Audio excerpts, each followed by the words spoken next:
nós. Precisamos seguir essa mudança, atualizando o conhecimento em grupo para qualificar cada componente do nosso setor. Ele sendo integrador ou fabricantes de soluções para segurança e tecnologias.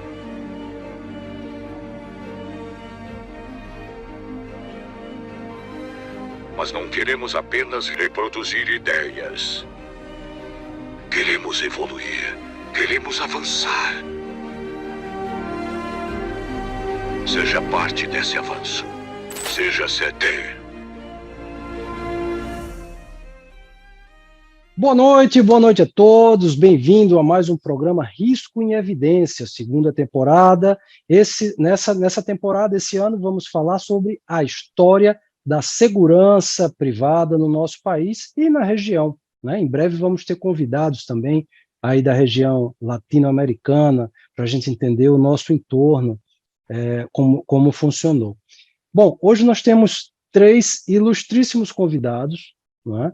O senhor Jefferson Nazário, que é o presidente da FenaVist, o senhor Jefferson Simões, que é o presidente da Federação Mundial das Empresas de Segurança, e o senhor Marcelo Batista, um empresário do setor. Ele é o presidente da Protege, fundador da Protege, que completou já no ano passado 50 anos, ou seja, todos fazem parte dessa história, fazem a história, seguem fazendo e construindo a história que vai ser contada no futuro. Agradeço a vocês pela participação, por estar conosco. Lembrem-se de, nas redes sociais, dar aquela curtida, recomendar, mandar o link para outras pessoas. A gente está construindo a nossa história. As perguntas de vocês nas redes sociais vão ser importantes para a gente incrementar o nosso programa. Coloquem suas dúvidas, as questões que vocês gostariam de ouvir respondida. Eu agradeço aqui ao Marcos Silva por ter aceitado esse desafio e dividir comigo essa temporada. Marquinhos, está contigo. Boa noite, pessoal. Mais uma vez, é um prazer estar com vocês aqui, dividindo essa bancada com o Tácito e principalmente com 3 convidados que vão nos ajudar a construir a história da segurança privada no Brasil, só que dessa vez registrada, né? A história, ela existe, ela estava aberta num ambiente do espaço, em vários pontos não reunidos, e nós nos dispomos a montar esse projeto para facilitar a disseminação de conhecimento, para que todos possam conhecer a história da segurança. E hoje nós estamos aqui com esses convidados, né? E vamos iniciar com perguntas que eles possam nos trazer informações, peculiaridades de conhecimento. E vocês são nossos convidados para fazerem perguntas também. Deixe o seu nome aí no chat, da onde você está falando, qual é o país, qual que é a região do Brasil, a sua empresa. E se você tiver pergunta, tiver alguma dúvida, não deixe de nos enviar para que a gente possa encaminhar para os nossos convidados, ok? Tácito, fica à vontade. Bom, Marquinhos, como eu comentei, esse projeto, né, da segunda temporada do Risco em Evidência, voltado para a área de história, para a história do nosso setor. Nossa pretensão é que próximo ano isso se torne um livro, né, que nós possamos começar aí a registrar de uma maneira mais ordenada, né, a história do nosso setor, para que as próximas gerações possam aprender e se desenvolver sabendo de onde é que nós viemos, né? Questões como foram as primeiras empresas de segurança, quais foram as primeiras entidades do nosso setor, quais foram os desafios de formação, né? Tem aquela máxima na história que para a gente entender como nós estamos hoje, eu preciso conhecer a nossa origem, né? Conhecer a nossa origem para entender o nosso hoje e a gente conseguir, então, fazer e promover as ações de mudança para o futuro que nós desejamos hoje. Marquinhos, vamos conversar com as perguntas? Vamos lá. E essa questão da gente conhecer o passado para entender o presente e modelar o futuro, né? Quando nós pegamos o setor de segurança privada no Brasil, teve um marco muito importante em março de 89, onde nós registramos que oficialmente foi criada a Federação Nacional dos Sindicatos das Empresas de Segurança, Vigilância e Transporte de Valores, a FenaVist. e hoje chamada de Federação Nacional das Empresas de Segurança e Transporte de Valores, né? E aquela época, os sindicatos fundadores, né, que para você poder fundar uma federação tinha que ter no mínimo sindicatos, né? Foi os sindicatos do Distrito Federal, Rio de Janeiro, Rio Grande do Sul, Ceará, Paraná, Minas Gerais e Pernambuco, sindicatos patronais que se reuniram e aí iniciou uma história de conquistas, né, da FenaVisto para o setor de segurança privada, mas de muita luta e de muito planejamento, de muitos ganhos, né, e também contribuições. Mas a grande pergunta para o Nazário, quais foram as motivações para a criação da FenaVisto e os principais desafios? E aí vem o desafio de você nos responder isso, né? Quais foram as motivações e os principais desafios dos últimos 30 anos? Porque não é uma história que começou agora, é isso? É o Jefferson Nazário. Isso. Marquinhos, só lembrando que a gente esqueceu de comentar, quando nossos convidados começarem tiverem a primeira palavra, por gentileza, se apresentem, fiquem à vontade para dizer de onde os setores que representam, enfim. Muito obrigado a todos. Então, boa noite a todos. Meu nome é Jefferson Furlan Nazário, eu sou presidente da FenaVisto, que é a Federação Nacional das Empresas de Segurança Privada. Respondendo à pergunta do Marcos, eu acho que a gente precisa ter objetividade. Na realidade, a FenaVisto, ela teve um encontro inaugural em 82 em Curitiba, onde várias empresas vieram a esse encontro para debater o futuro da segurança privada, porque logo em 83 saiu a Lei 7.102, que regulou a segurança privada no Brasil. Então, ali se iniciou as tratativas da criação de uma entidade. Por quê? Porque tudo acontece em Brasília, no nosso setor. A partir do momento que federalizou a lei para o Brasil inteiro, você precisava de uma interlocução em Brasília, tanto com a Polícia Federal, que fiscaliza, e também com os entes ali, que é a Câmara dos Deputados e o Senado Federal, que legislam o setor. E de lá para cá, aí depois o Jefferson vai poder me ajudar muito mais, que ele tem um backup de memória desde 83 até ali 2000, né, presidente? O que a FenaVisto fez e vem fazendo? Eu estou dando continuidade num trabalho que iniciou-se lá em 89, com o Eunício de Oliveira, que foi o primeiro presidente da federação. E o que a federação faz? Ela monitora tudo o que acontece no Brasil em relação à segurança privada. Então, existem lá mais de 500 projetos de lei que tratam da segurança privada, para flexibilizar ou para melhorar. E aí nós temos ainda o Estatuto da Segurança Privada, que está lá já há uma década e prestes a ser aprovado. Deus queira que esse ano a gente consiga, que vai reformular... Quantos anos já, Jefferson? Como? Quantos anos em tramitação já? Nós temos aí praticamente 10 anos já. 10 Passa anos. rápido. E aí, saindo esse projeto, que trata aí de 83 artigos, ele vai remodelar a segurança privada brasileira. Porque hoje nós temos várias atividades de segurança privada que estão fora da Lei 7.102.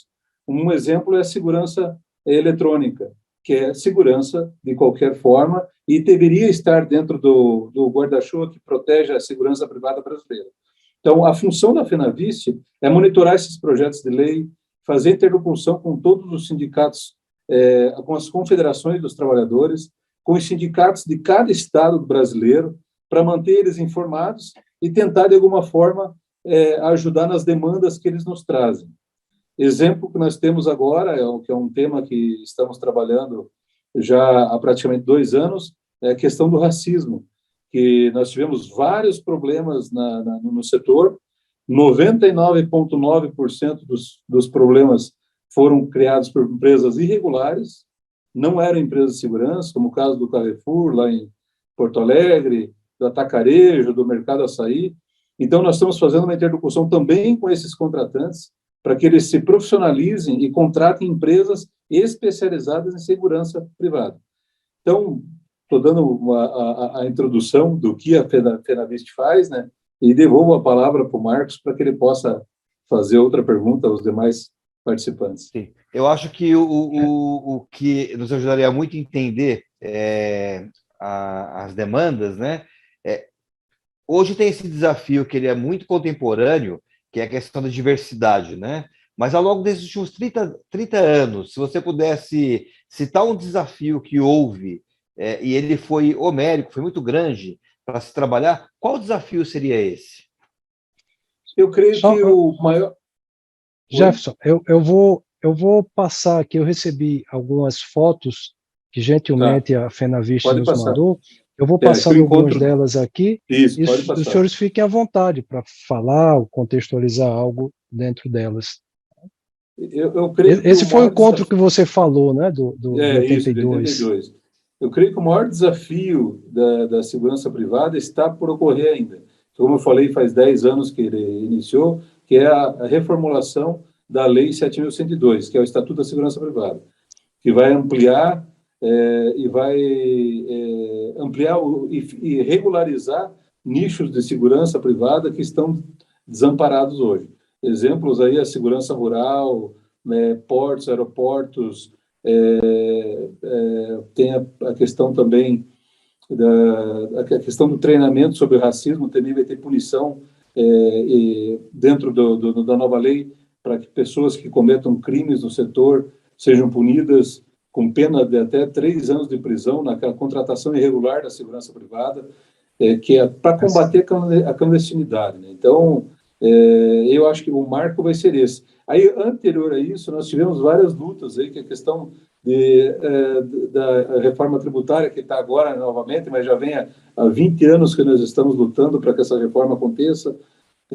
Aí o Simões pode me ajudar ali nas questões anteriores a isso, que são importantes para o setor, né, Simões?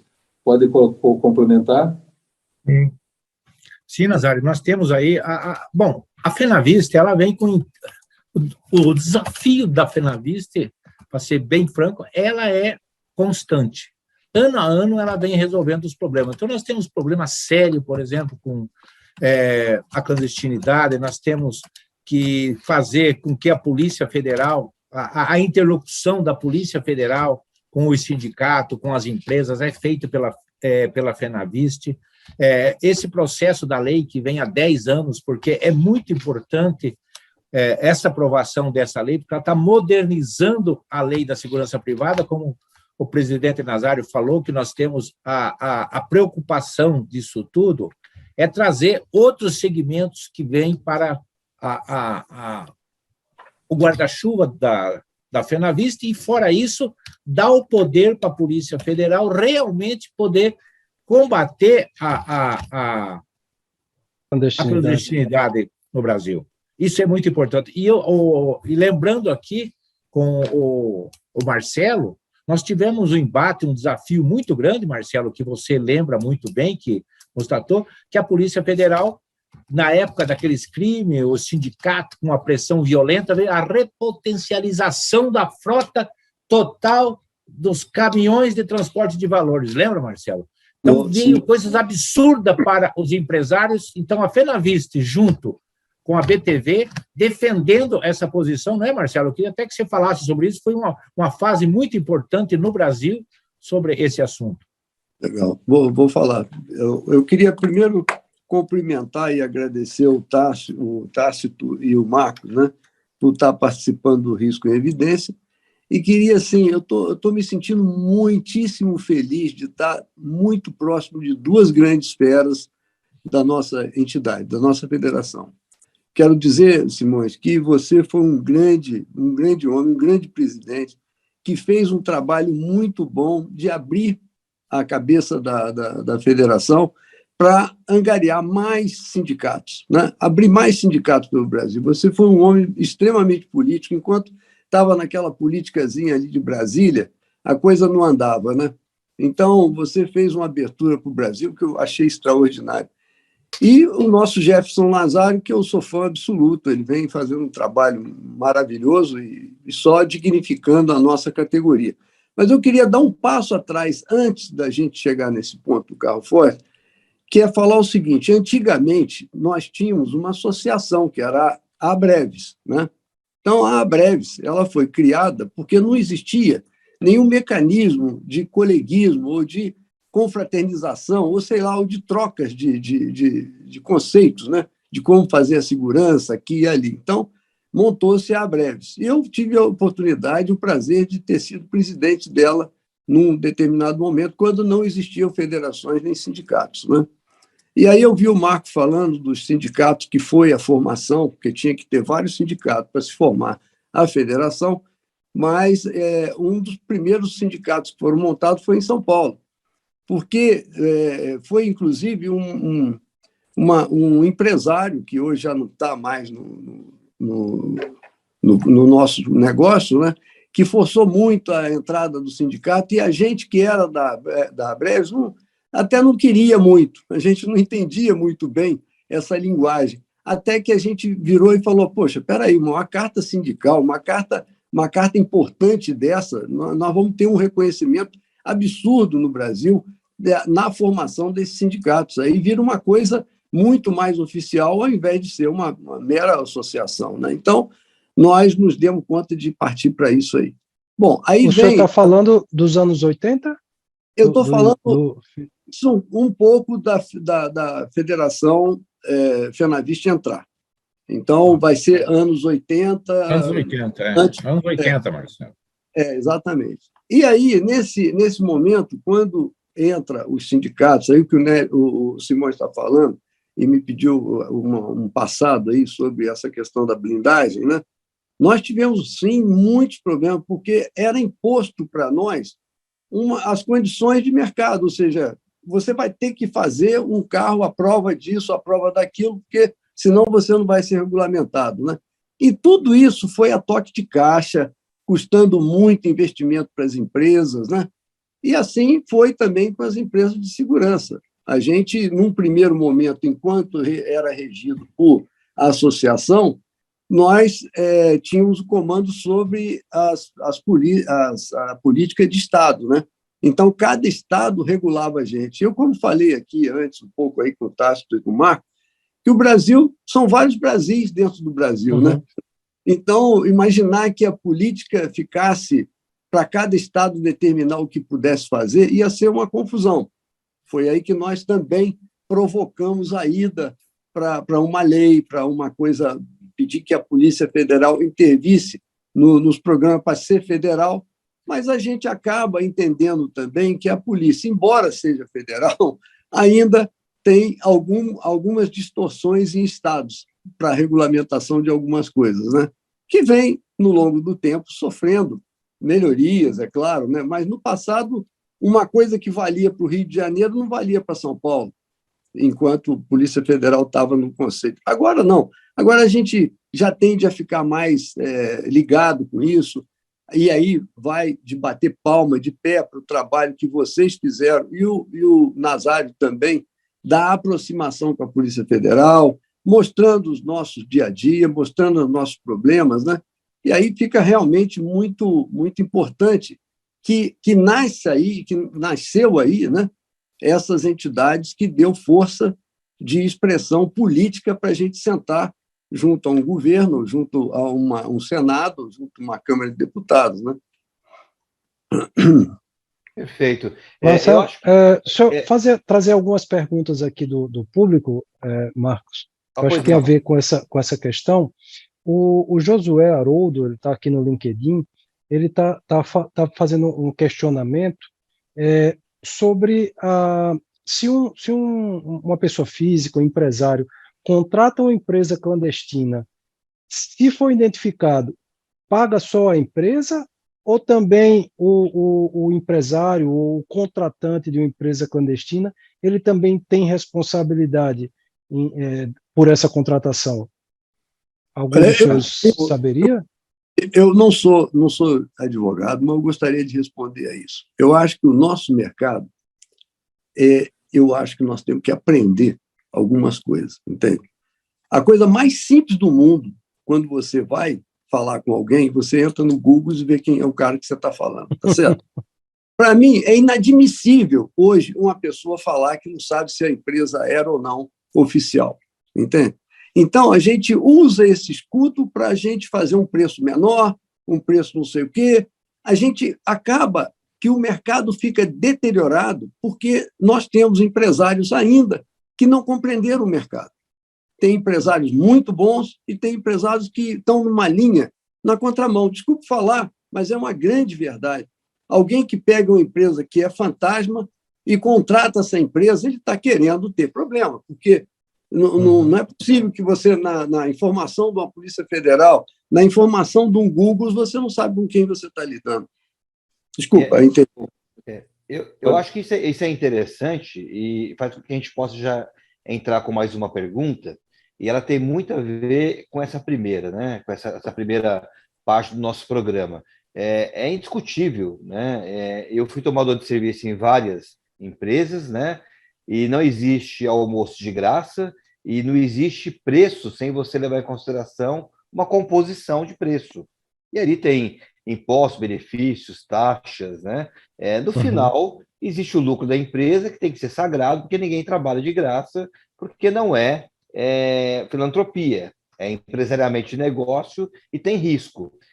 Quando você pega toda essa exigência de mercado, de legislação, a regulação da Polícia Federal, eu acho que tudo isso é muito válido, é muito importante.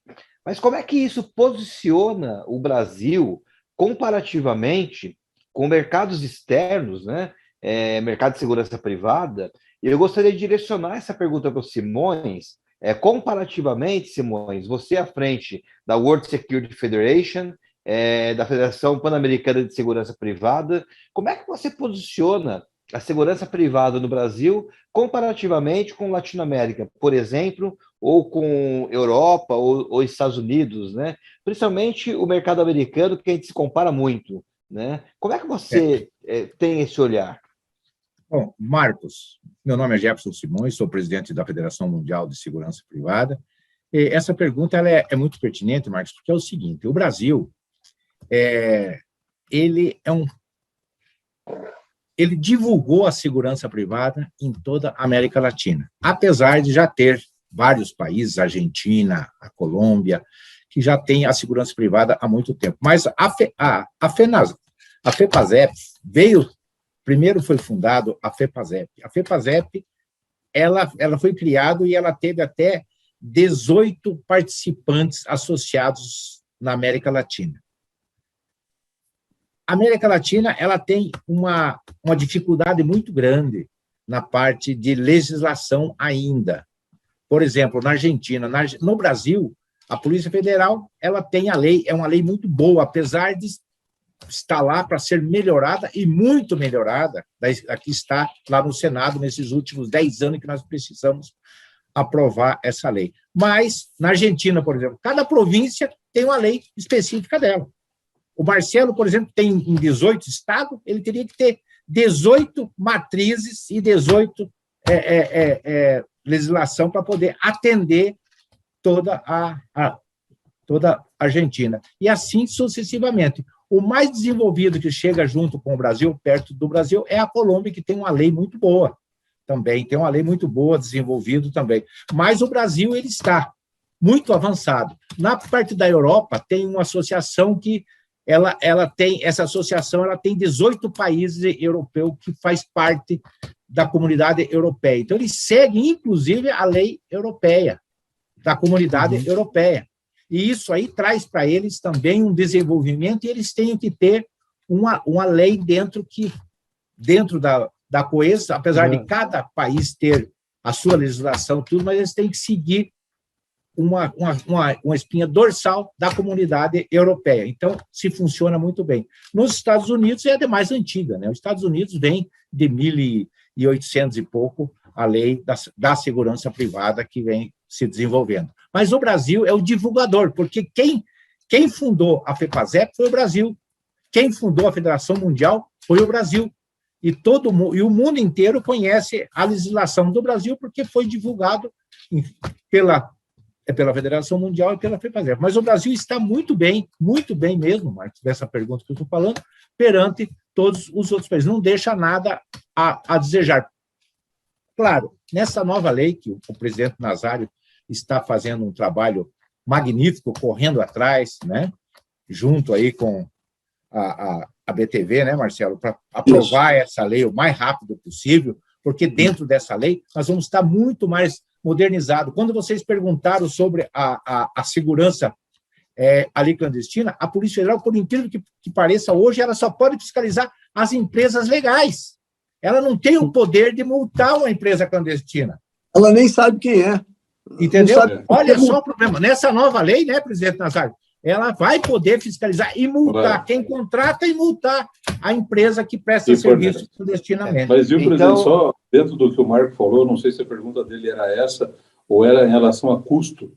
Isso. Eu gostaria de voltar depois, por favor. Não sei se era isso, e a do Tácito, complementando só o que o Marcelo falou, por Josué lá, quem contrata hoje, sendo pessoa física ou jurídica, ele responde solidariamente por todos os atos do contratado.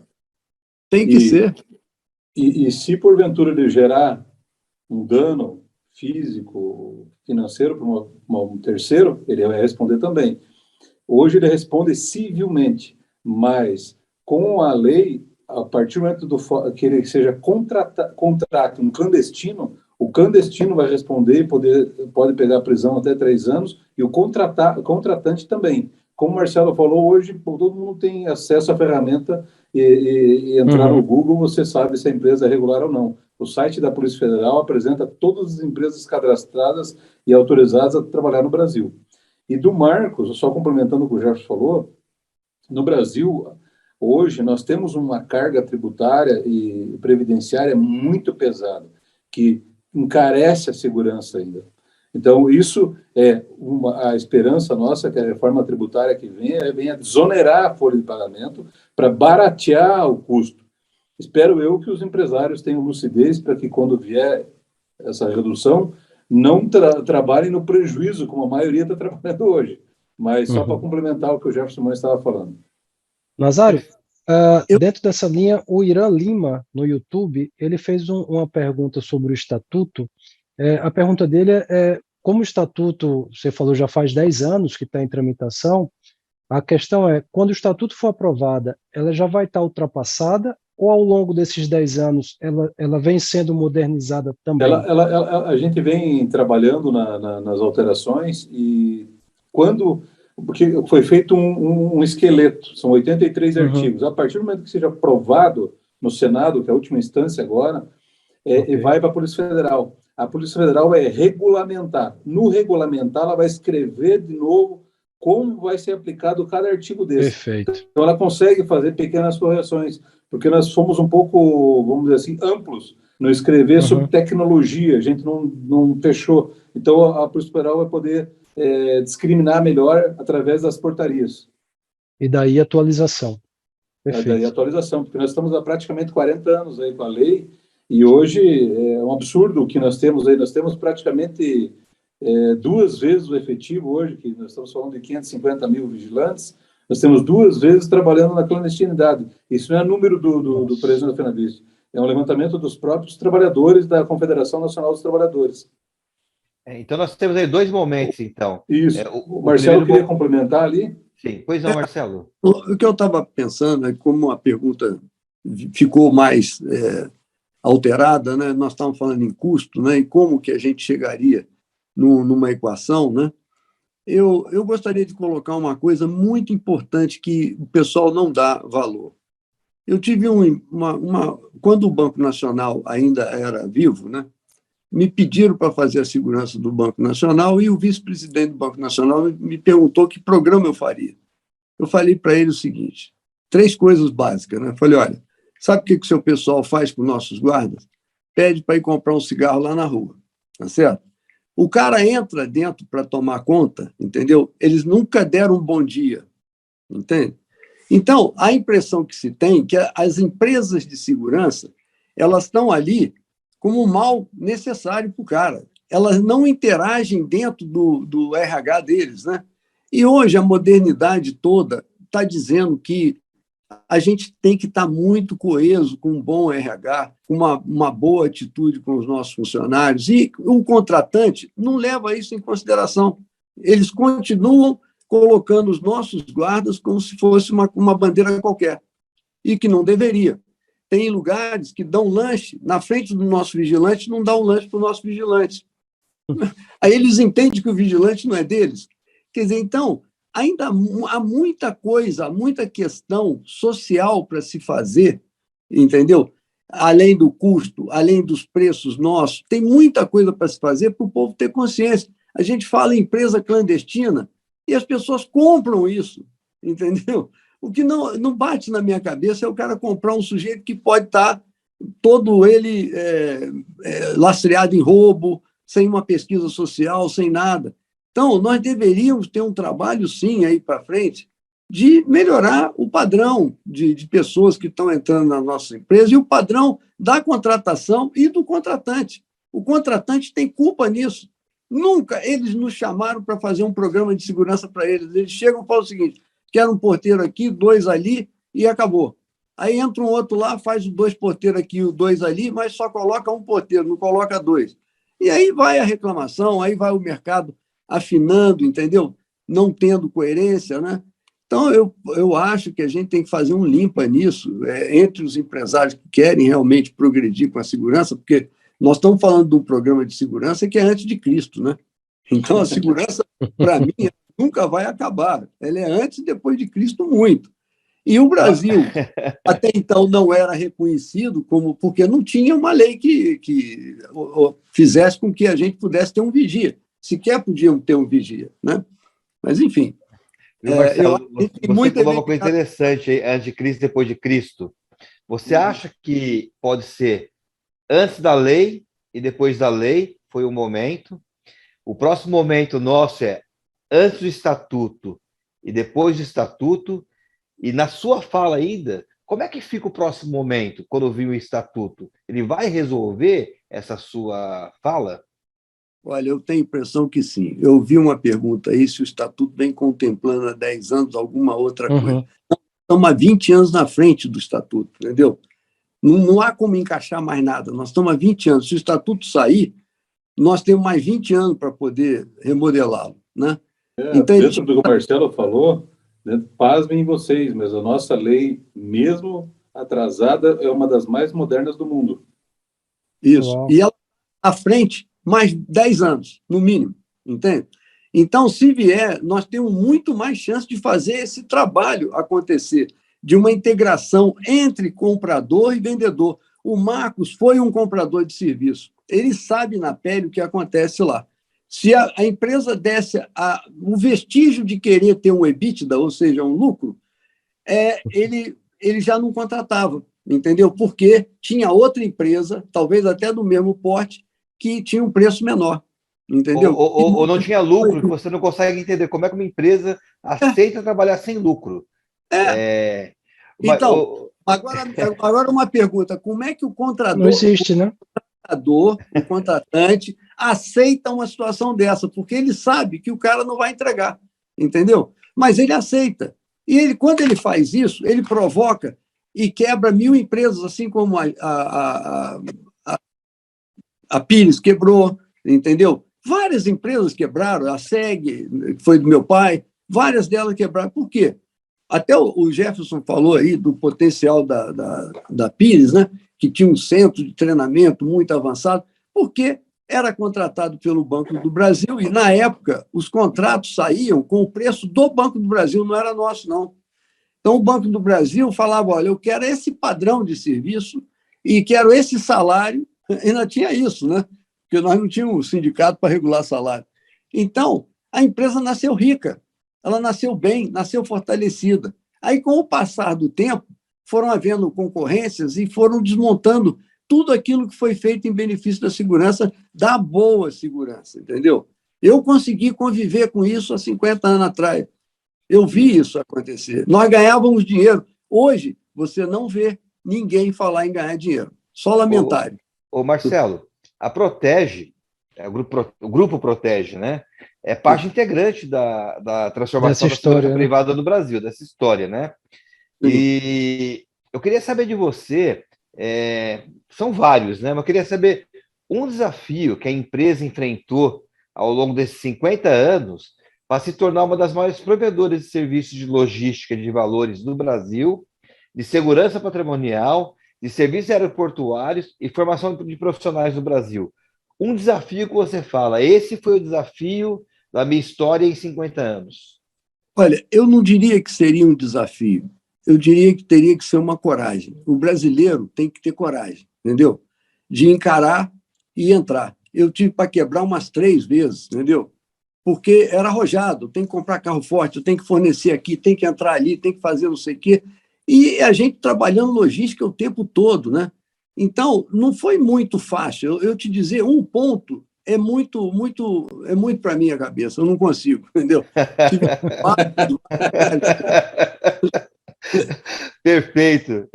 Viu, Marcelo? Perfeito. Eu acho que o principal desafio teu, se você teve que para quebrar 3 vezes, foi você estar hoje aí com esse grupo majestoso e o grupo forte que você tem aí em suas mãos. Já é um grande desafio que você fez na tua vida. Era isso que eu ia dizer, Simões. O desafio é chegar até hoje, 50 anos. O que envaidece, Simões, eu não entrei no jogo do perde-perde, entendeu? Esse jogo do perde-perde é um desastre para todo empresário. Você tem que entrar em coisas que realmente te reconheçam como sendo uma boa empresa, que você está sendo reconhecido pelo que você cobra, e não é uma coisa que você está mostrando para o cliente que, pô, olha, eu estou cobrando uma fortuna para você. Não, você está cobrando uma situação real. Você tem risco, você tem seguro, você tem uma série de problemas, né, para acontecer. Então, quer dizer, o risco, nós estamos falando de risco e evidência, né? O risco foi o tempo todo e é o tempo todo e será aí para frente também. Não tem jogo. Mas Marcelo, só complementa. Não sem você complementar com o pagamento, tá bom? Não, só complementa que ele viu, ele tem 50 anos de empresa, mas ele começou a trabalhar com 2 anos de idade, viu? Marcos e Tássio, eu queria entrar nesse assunto do Marcelo pelo seguinte. O Brasil hoje, a dificuldade de ser empresário na área de prestação de serviço, principalmente na área da segurança privada, que trabalha 365 dias no ano, e as leis trabalhistas, elas são totalmente desconexas com a situação do empresário. Então, a nossa dificuldade não é só com a nossa dificuldade é com a lei trabalhista que existe hoje no país e o trabalho que nós temos de 365 dias no ano. Você, Marco, você já passou por isso, você já trabalhou na área da vigilância, então, para nós é muito difícil você formular um cálculo onde tem empresas que contratam, principalmente o Estado. O Estado, hoje, é o maior quebrador de empresa que existe. Hoje nós somos sujeito a pregão eletrônico, aonde fica lá de um lado, aonde que as pessoas colocam os preços que acham e é aceito pelos tomadores. Então, isso aí, ele deteriora as empresas, as boas empresas. As boas empresas são sacrificadas com isso no Brasil e os empresários são muito sacrificados porque nós não temos uma lei. Nós temos lei, a vigilância ela tem só 30 anos. Nós temos lei da CLT que nós temos aí 40, 50 anos atrás, 60 anos atrás, que formam a mesma lei hoje. Então, isso nos prejudica na nossa formação de preço. É muito caro. Você fazer um bom serviço hoje na área da segurança privada é muito caro. Por que é caro? Porque você precisa dar treinamento, você tem que ter todas as leis trabalhistas, você tem a proteção. A lei é muito protecionista, infelizmente, hoje, e prejudica os próprios funcionários. E isso aí traz um desgaste muito grande para os empresários, é o que o Marcelo falou, é o que o presidente Nazário falou. A dificuldade nossa não é com o serviço nós sabemos fazer, mas, infelizmente, ainda tem que ser as leis têm que se adequar ao modernismo, o que é hoje, o que existe hoje no Brasil, como é que é o trabalho, principalmente nós na área da segurança, que é 365 dias no ano. Isso, a dificuldade é muito grande, nós temos que ter efetivos enormes de reservas para férias, para falta, para INSS, o nego chega lá, recebe, nós temos aí a máfia do atestado médico, que para nós isso aí é nocivo. Um vigilante falta, pensa vocês, vigilante falta, nós temos que ter pessoas. Então, o custo disso é muito alto. Então, por isso que ainda nós poderíamos estar melhor. Então, a nossa luta, a FENAVIST, quando vocês falam nós falamos em federação, e as empresas que se juntam com os sindicatos à federação, é para tentar melhorar isso. Mas, infelizmente, o nosso Congresso ainda não pensa nisso. Né? Eu não quero te cortar, mas não queria... Não, eu já terminei, Marcelo. Era mais ou menos isso. Eu ainda vou te dar um reforço nisso, porque os órgãos públicos, aí, Caixa Econômica Federal, agora inventaram uma nova tática para arrebentar com as empresas. Não só tem aquele controle eletrônico de valores, né, como também agora vai para o escuro. Ou seja, então, eu vou contar um caso simples. Né? Você tem uma empresa de 1.000 homens, tá certo? E você tem que se garantir e ficar nesse negócio, né?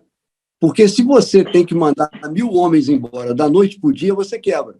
Então, o cara vai descendo o valor ao ponto dele falar, bom, eu prefiro ficar com lucro zero, mas não ter que me desgastar para pagar o trabalhista desses 1.000, entendeu? Então, os bancos e os clientes deveriam olhar com um olhar diferenciado. Eles sabem exatamente qual é o preço mínimo que se deve cobrar. Entende? Por que eles sabem do preço mínimo? Porque existe um salário que é instituído pelos sindicatos de empregados. Né? Você tem os cargos sociais que todo mundo tem que cumprir, é igual para todo mundo. E a empresa que está querendo um pouco mais de lucro ou de menos, aí sim você pode discutir. Então, eles têm que balizar o seguinte, o preço mínimo, que a partir disso é inexequível e sabe que vai dar prejuízo para ambas as partes, não se pode fazer. Mas hoje nós não temos nenhuma defesa disso. E isso é uma coisa que provavelmente aí os sindicatos, a própria federação poderia se unir para ir de encontro a isso. Mas hoje você fala isso, o Tribunal de Contas diz que não, que o menor preço é o que vale. Mas peraí, pô, a gente tem que ter uma compreensão que não pode ser dessa forma, entendeu? É aquela velha história que a gente está batendo aí, igual o nosso Nazário, na lei, tem 10 anos que não anda, mas é aquela velha história da água mole em pedra dura, né? A gente tinha que criar um canal de conversa para o tempo todo estar ali, batendo na cabeça deles que eles não podem fazer isso. E mostrar tecnicamente que eles não podem delapidar o patrimônio que foi criado nesse Brasil, que é dar um emprego legal e não um emprego ilegal, né? Criar uma empresa que tenha realmente EBITDA. Hoje você é um lamentário, hoje falar em empresa de vigilância é um lamentário, todo mundo se lamenta porque não tem EBITDA. Enfim, essa voz também.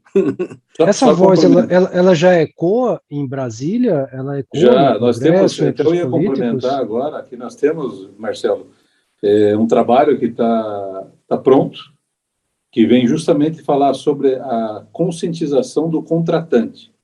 Então, nós fizemos um manual de ensinamento de todos os passos para se fazer um contrato que ele tenha menos risco de ter o passivo no futuro no colo dele.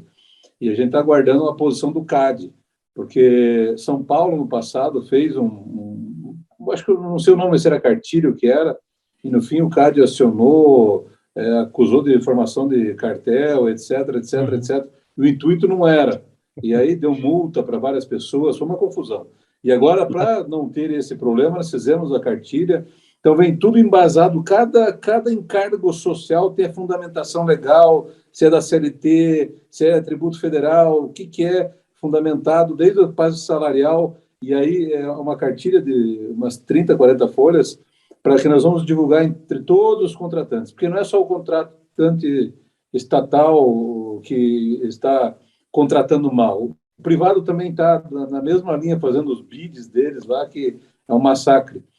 E aí também nós temos um que eu acho que vai ser o mais difícil, que é a conscientização empresarial do setor. De aprender a vender de uma maneira correta, e não suicida como a grande maioria está fazendo hoje. Exato. Mas o Tássio queria complementar, Tássio? Excelente essa parte de ensinamento que eu tenho acompanhado, mandou no setor, não há tanto tempo como os senhores, mas há 30 anos acompanhando esse segmento. E eu tenho visto as entidades, tanto as associações, os sindicatos e a federação, tendo esse papel de educação. E a educação é dos dois lados. Eu estou acompanhando aqui as redes sociais, o público está falando bastante, tanto do que o Marcelo falou, da integração do funcionário, né, do vigilante, do porteiro, dentro da empresa, né, que o colega colocou aqui no LinkedIn, É exatamente o que o Marcelo falou. O funcionário está lá, mas ele não está dentro da empresa, né? Ele não está integrado à empresa. Parece quase um jarro que alguém chega, põe lá e ele fica lá sem ter interação. Existe essa conscientização do contratante de que o processo de terceirização não é um processo que visa diminuir custo, é um processo que visa aumentar qualidade na prestação do serviço. Acho que essa foi a grande deturpação no Brasil do processo de terceirização.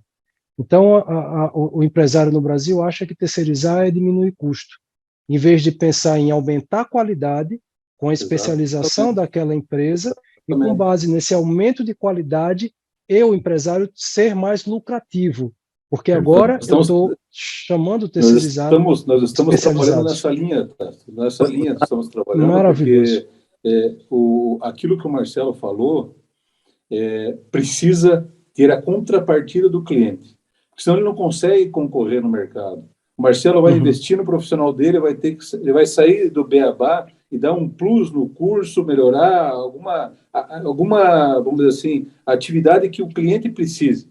Então, ele vai investir nisso. Mas se o cliente não paga, ele não consegue manter. Vem o outro, e daí vai, como nós temos no Brasil, e aí não precisa dar nomes, mas escolas que o centro de treinamento de tiro é dentro de uma piscina desativada. E o que o empresário busca? Somente a certificação da revalidação da reciclagem do vigilante. E aí ele vai pagar lá R$100, enquanto que o Marcelo paga 500 na dele. Então, tem todo esse trabalho que nós estamos fazendo, investigação, denúncia junto à Polícia Federal, e trabalhando a conscientização do contratante. Porque daí sim, senão desanima, como é que o Marcelo vai ficar toda hora? Olha, o meu vigilante faz isso, faz aquilo, atende, tem esse curso aqui de extensão, mas ele não quer pagar. Ele quer aquele outro lá que fez o treinamento dentro de uma piscina. Então, é difícil. Mas ele quer na ponta, o cliente, ele quer a qualidade em segurança. Ele não quer pagar, mas ele quer o serviço com qualidade. Então, é um debate longo esse, Mas veja o seguinte, olha o que acontece. Desculpa entrar aí de novo, mas é assim, você acabou falando o que realmente tinha que falar mesmo, né? Mas hoje você tem uma empresa que treina, nós temos uma escola, Provig e tal. O cara pega um contrato nosso, ele pega o contrato com o pessoal nosso lá. Aí ele pega com preço baixo e não consegue pagar. Aí começa a diminuir a qualidade. Os caras vão embora, pede para sair e tal. Mas olha o prejuízo do mercado, e você falou muito bem, Nazário, que nós temos, os empresários têm que ter uma conscientização disso, para que todos tenham a mesma fita, né? E não entre no jogo, porque você pega o seguinte, hoje, as empresas todas que contratam serviço, o comprador do serviço nosso, ele compra papel higiênico, ele compra papel moeda, ele compra qualquer coisa. Para ele, é preço. Ele não quer saber se o cara está treinado, se eu tenho um belo RH, o que eu faço para os meus homens, se eu tenho alguma coisa, atividade para fazer o benefício ao meu pessoal, se eu tenho um sistema de saúde bom. Nunca me perguntaram isso, entendeu? Então, fica muito difícil você entrar no mercado em que o próprio empresário não valoriza o setor dele.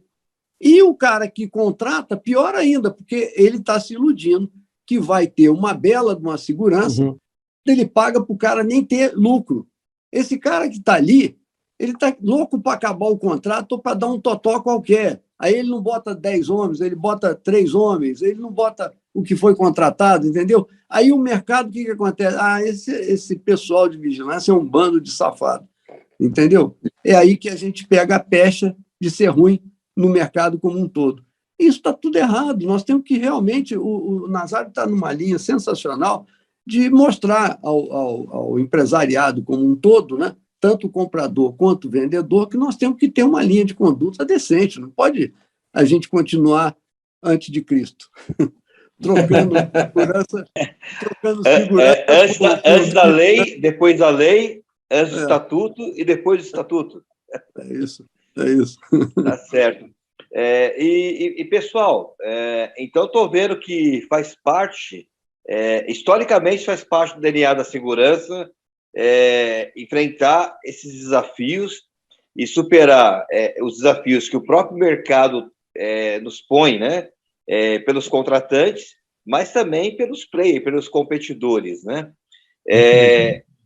Infelizmente, mas será que esse desafio histórico que existe também nos fez crescer como mercado e nos diferencia de outros países e nos colocam à frente? Qual é a visão de vocês? É bom ou não esses desafios? Olha, eu vou dizer como empresário, porque é mais fácil. Eu acho que a gente ainda não tem nenhum benefício com isso, entendeu? Pelo contrário, a gente tem tudo para ter um grande benefício, a gente tem tudo, porque a mão de obra nossa é fantástica, o nosso pessoal é fantástico, entendeu? O nosso entendimento operacional é fantástico, né? O brasileiro é fantástico nisso aí. Agora, a gente tem um desafio que não é possível a gente conviver sem lucro.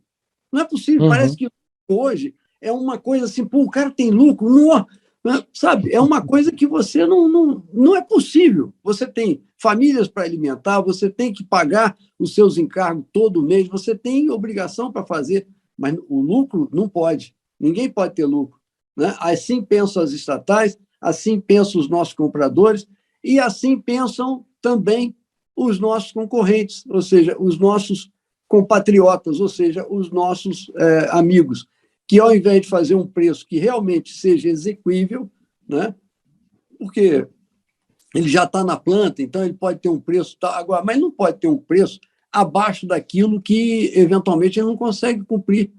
Ele só vai estragar o mercado. Ele não só estraga o dele, como estraga o mercado. Agora, ô Marco, como fazer isso?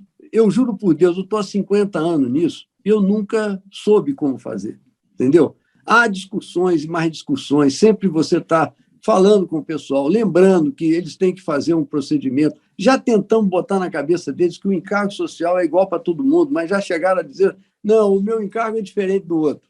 O meu encargo é assim, o dele é assado. Não é possível, não é possível. Enfim, eu acho que se não tomarmos cuidado com isso, nós temos um mercado brilhante, muita gente trabalhando, muita gente empregada, mas com um nível de descredibilidade no país absurda. Você senta em alguma mesa de empresário, o cara fala, vigilância, como se nós fôssemos a escória do mundo.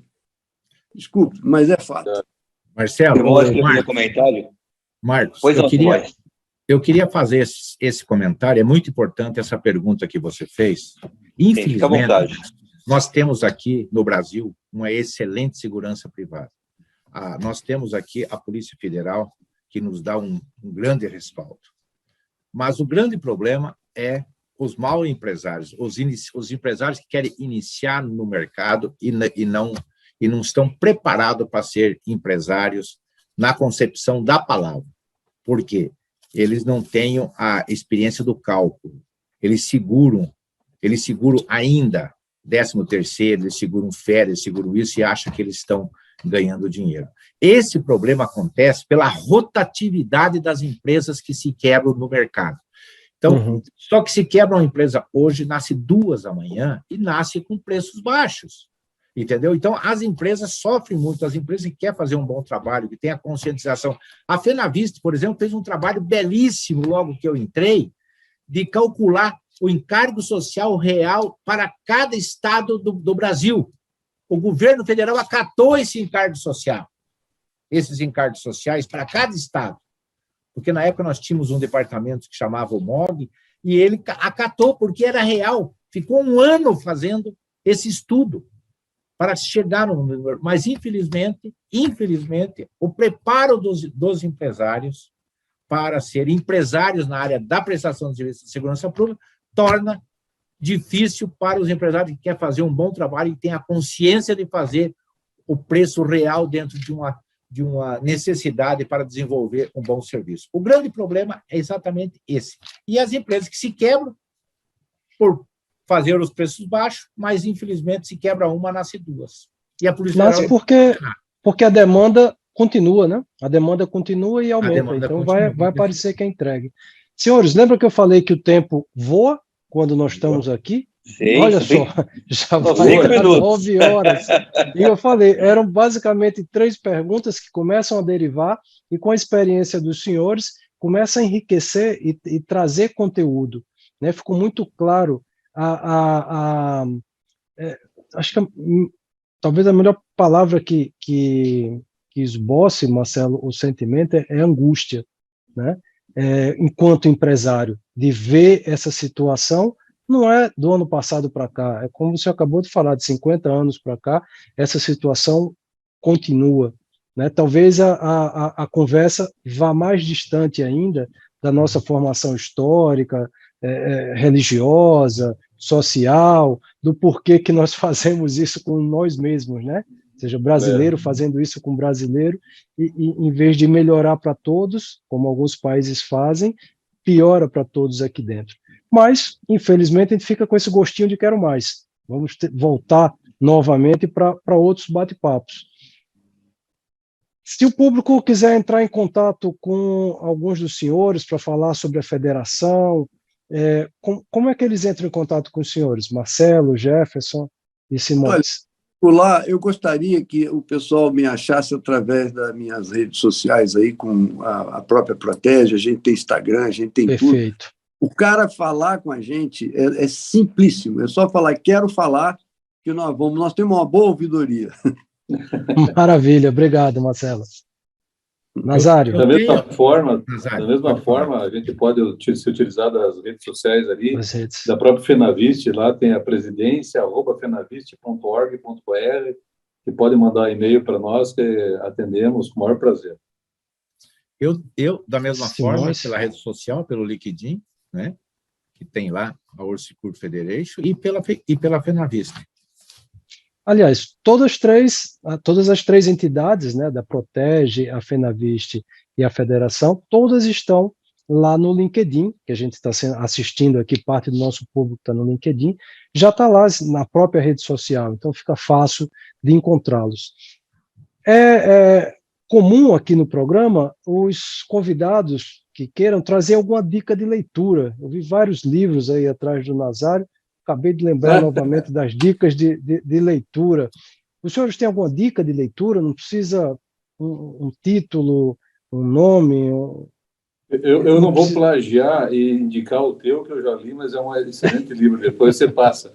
Mas eu li um livro que eu achei interessante, que é Em Busca de Nós Mesmos, do Clóvis de Barros, aí, um paulista que escreveu, muito bom.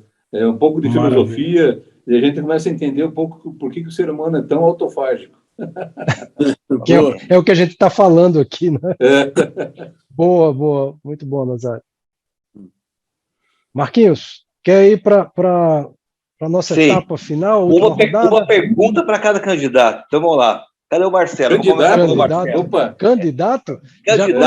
Vamos ver quem passa no teste, Tássio. Vamos ver quem passa no teste. Vamos lá, nossos colaboradores, nossos contribuintes desse programa. Marcelo, assim, na lata, se você pudesse definir hoje a história do Marcelo em poucas palavras, como é que você definiria? Sou um homem feliz e realizado. Perfeito. Simões, você que tem um olhar para fora, né? Como é que você define o Brasil no cenário internacional de segurança privada? O Brasil eu defino como um celeiro da segurança privada no mundo. Perfeito. Nazário, você que está dando continuidade a uma história que começou há muito tempo, Nazário, o que mais te emociona em participar dessa história? É conviver com pessoas como o Marcelo, como o Jefferson, que são guerreiros, não desistiram. Muitas pessoas ficaram pelo caminho, eles estão aí dando depoimento deles, e eu, ouvindo isso, me estimula a continuar. Que bacana. Senhores, Perfeito. Muito obrigado. Agradeço também, e principalmente ao nosso público que está aqui. Nós temos um público cativo, sempre vários eu vejo aqui conosco, programa após programa, buscando esse conhecimento, conhecendo um pouco cada um dos senhores, com agenda super apertada. Aliás, já é mais reforço o meu agradecimento. Todos os três são empresários, são presidentes de entidades, e estão aqui conosco, compartilhando um pouco do seu conhecimento, das preocupações, não é, Marcelo? Para que parte do público aqui é contratante.